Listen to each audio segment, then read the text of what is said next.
আসসালামু আলাইকুম প্রিয় দর্শক, আপনাদের সকলকে আমন্ত্রণ জানাচ্ছি রাজনীতির কথা অনুষ্ঠানে।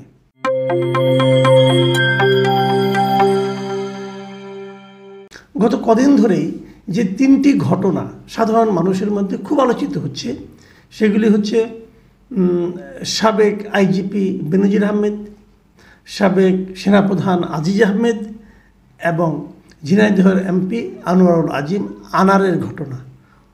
আনার সাহেব ইন্ডিয়া যেয়ে মারা গিয়েছিলেন এবং মারা যাওয়ার পর জানা গেল যে ওনার বিভিন্ন কর্মকাণ্ডের কথা, যে উনি চোরাচালানির সঙ্গে জড়িত ছিলেন এবং সেইগুলো নিয়েই বিরোধের কারণেই তার মৃত্যু হয়েছে। এবং আজিজ আহমেদ সাহেবের উপর মার্কিন সরকারের যে সমস্ত নিষেধাজ্ঞামূলক সিদ্ধান্ত এবং ঘোষণা সেগুলো, এবং বেনজির আহমেদ তো ব্যাপক দুর্নীতি। এই প্রত্যেকটা ঘটনায় সরকার কিছুটা হলেও বিব্রত হয়েছে বলে আমাদের কাছে মনে হয়েছে, অন্ততপক্ষে সরকারের কথাবার্তায় মনে হয়েছে। এমনি যে কোনো সেন্সিবল লোকের কাছে প্রত্যেকটা ঘটনায় খুবই ন্যাক্কারজনক।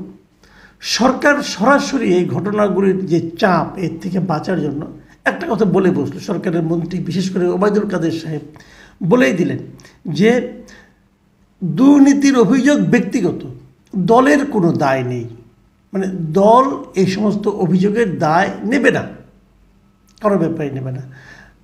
আমি এটা অবশ্য বুঝতে পারলাম না, আমার কাছে একটু অবাকই লেগেছে যে আজিজ আহমেদ এবং বেনজির আহমেদ এদের দায় তো মানে আপনার দলকে নিতে কেউ বলে নাই, এরা তো দলের লোক না, এরা সরকারের লোক ছিল, মানে রাষ্ট্রের কর্মচারী ছিল।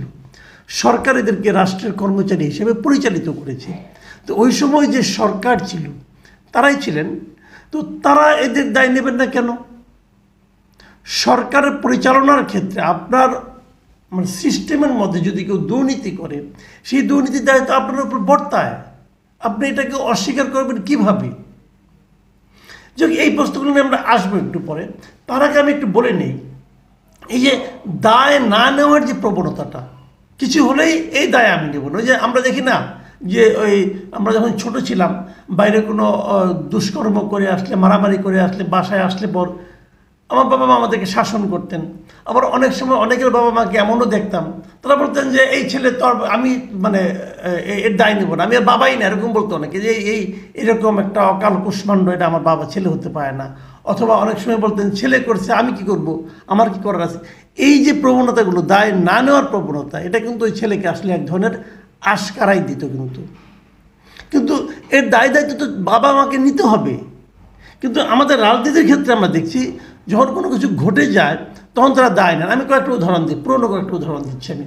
যেমন এই মার্চ মাসে যখন নাকি এই আপনার স্থানীয় সরকার নির্বাচন নিয়ে আলোচনা হতে শুরু করলো এবং অনেকে বিদ্রোহী প্রার্থী হলো, এন হলো, তেন হলো, নানা রকম কথাবার্তা, তখন দেখলাম যে ওবায়দুল কাদের সাহেব বলে দিলেন যে কোনো নেতার দায়িত্বহীন কর্মকাণ্ডের দায় দল নেবে না, তারা দায়। ঠিক আছে, আচ্ছা, এটা নয় বাদ দেন, আমি আরও বড় ঘটনা বলি।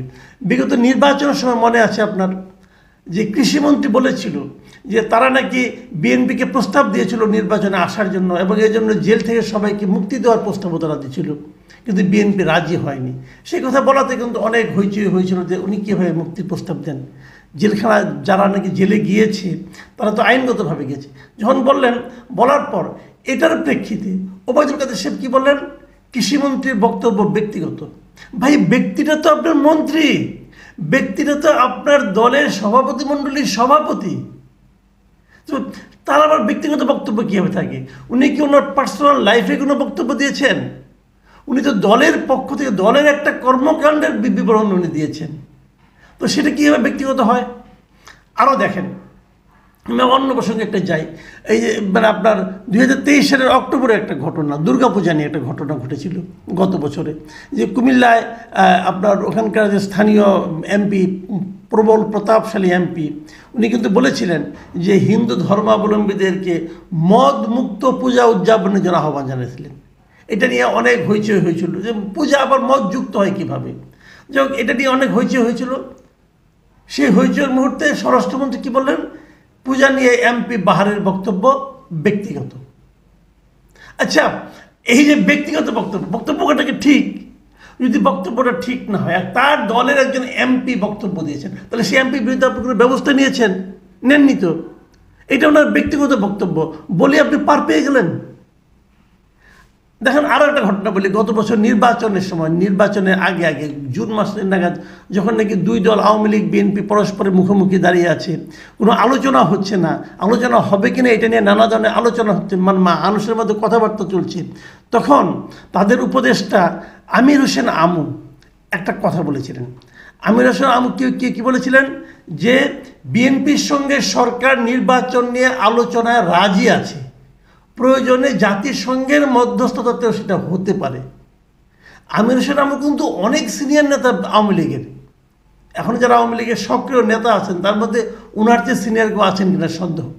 তো এই নেতার এই বক্তব্যকে যখন বললেন, বলার পর তখন তৎকালীন তথ্যমন্ত্রী ডক্টর হাসান মাহমুদ কি বললেন? বিএনপির সঙ্গে সংলাপ নিয়ে আমু সাহেব যেটা বলছেন এটা নাকি তার ব্যক্তিগত, এটা সরকার বা আওয়ামী লীগ বা 14 দলের বক্তব্য নয়। আওয়ামী লীগের বক্তব্য নয়, এটা বলতেছেন কে? দলের যুগ্ম সাধারণ সম্পাদক। কার সম্পর্কে বলতেছেন? দলের সবচেয়ে প্রবীণ নেতার বক্তব্য সম্পর্কে। মানে পছন্দ না হলেই এটা ব্যক্তিগত, এর দায় আমি নেব না। এই যে মানসিকতাটা। তারও আগে আরেকটা ঘটনা বলি, তখন আপনার এই অক্টোবরে 2022 সালে, আরও 1 বছর আগের কথা, মোমেন সাহেব ছিলেন ওনাদের পররাষ্ট্রমন্ত্রী। উনি ইন্ডিয়া সফর করে আসলেন। আসার পর উনি বললেন যে ইন্ডিয়ার সরকারকে বলেছেন যে শেখ হাসিনা সরকারকে যাতে নাকি টিকে রাখার জন্য যা যা করা দরকার তার জন্য ভারত করে, এই জন্য উনি এখানে অনুরোধ করে আসছেন। এটা নিয়ে অনেক তখন হইচই হলো, এবং তখন এটা নিয়ে আবার এই তথ্যমন্ত্রী বললেন যে মোমেন কেন্দ্রীয় কমিটির কেউ নন, তার দল তার বক্তব্যের দায় নেবে না। আচ্ছা, কেন্দ্রীয় কমিটি না হোক, উনি তো পররাষ্ট্রমন্ত্রী না, দলের কেন্দ্রীয় কমিটির সদস্য হলেই কেবল দায় নেবে, তাও তো নিল না। মোমেন সাহেবেরটা তো আমু সাহেবেরটা তো তাও নিল না। মূল বক্তব্য হলো যে কেউ মানে আপনার দায় নিতে চায় না। এই যে প্রবণতাটা দেখেন, এর বিপরীতে কিন্তু আছে। আমরা দেখছি এর আগের বছরই আপনার এই যে 14 দল আওয়ামী লীগের 14 দলের সঙ্গে আছে একসঙ্গে, সরকারের নানা রকম সমালোচনা হচ্ছিল, তখন 14 দল বলতেছে যে সরকারের ব্যর্থতার দায় 14 দল নেবে না। বুঝতে পার, মানে দায়, মানে কোনো খারাপ কাজ করলে তার দায় আর কেউ নেবে না। তো এই যে মানসিকতাটা, এটা ঠিক কিনা, এটা নিয়ে কিন্তু আমার মনে হয় যে নতুন করে ভাবতে হবে। এই মানসিকতা ঠিক নয়। আচ্ছা ধরেন আমি একটা কথা বলি, নানা রকম কাজকর্ম হয় না, ধরেন আপনার একটা ব্রিজ হলো, একটা অবকাঠামো নির্মাণ হলো, কাজটা ভালো হলো, এই ক্রেডিটটা কোথায় যায়? সব কিন্তু প্রধানমন্ত্রীর কাছে যায়। তাহলে ভালো কাজ করলে ক্রেডিট হলো গিয়ে মানে দলের, প্রধানমন্ত্রীর, আর যখন কোনো খারাপ কাজ হবে, ভুল কাজ হবে, তার দায়কে আমরা দায় নেব না। এটা তো হলো না, এটা তো লজিক্যাল না। এমনকি দেখেন আমাদের একটা স্কুলে যখন ভালো রেজাল্ট হয়, আমি কিন্তু জাস্ট এক্সাম্পল দিচ্ছি আর কি, যখন ভালো রেজাল্ট হয় তখন নামটা উঠে কার? ধরুন 10 জন স্টুডেন্ট খুব ভালো রেজাল্ট করলো, নাম কিন্তু স্কুলে উঠে যে ওই স্কুলের রেজাল্ট ভালো হয়েছে। মানে স্কুলটা কে? রেজাল্টটা কি স্কুল ভালো করেছে না ছাত্র ভালো করেছে? ছাত্র ভালো করেছে, কিন্তু ছাত্রের রেজাল্টের দায়টা কিন্তু স্কুলের উপরে চলে আসে। আজকাল প্রায় শুনি যে কোনো বিশ্ববিদ্যালয়ের সম্বন্ধে বলা হয় যে এই বিশ্ববিদ্যালয়ের স্টুডেন্টটা খারাপ, এরা সে ইন্দায় করে, অমুক করে, তমুক করে, চাঁদাবাজি করে। আসলে কি বিশ্ববিদ্যালয় করে না। কিন্তু যখন ঢাকা বিশ্ববিদ্যালয়ে কোনো একটা স্টুডেন্ট কোথাও যে মারামারি করে, অপকর্ম করে, তখন কিন্তু সেই দায়টা ঢাকা বিশ্ববিদ্যালয়ের উপরও এসে যায় যে আপনারা কেন তাকে নিয়ন্ত্রণ করতে পারলেন না, এটা নিতে হয়। আচ্ছা, এই যে দায় নেবে না তারা বলছে, এই দায়টা যদি আপনি না নেন তাহলে যে এই কাজটা করলো তার সঙ্গে আপনি আপনার সম্পর্ক ছিন্ন করেন নাই তো।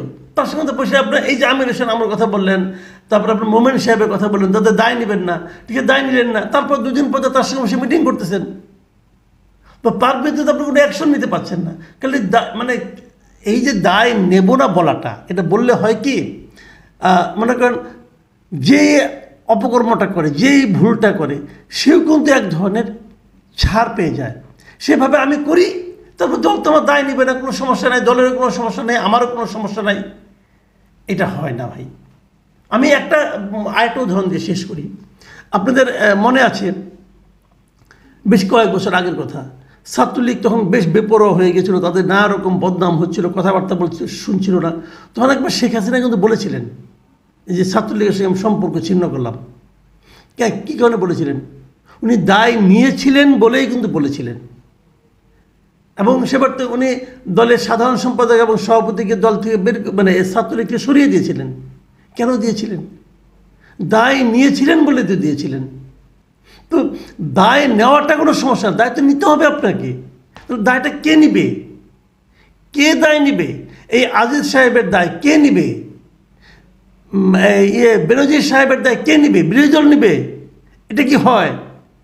দায় আপনাকেই নিতে হবে। আপনি দায় নেবেন এবং দায়টা গ্রহণ করে আপনি কি ব্যবস্থা নিলেন সেই ব্যবস্থার কথাটা জনগণকে জানাবেন। জনগণ বিচার করে দেখবে যে আপনার ব্যবস্থাটা সঠিক হয়েছে কিনা। যদি সঠিক না হয়ে থাকে তাহলে তারা আপনার ব্যাপারে ব্যবস্থা নেবে। এটাই গণতন্ত্র। নিজেকে গণতান্ত্রিক বলবেন, দাবি করবেন, কিন্তু আচরণ করবেন স্বৈরতান্ত্রিকের মতো। এটা হয় না ভাই।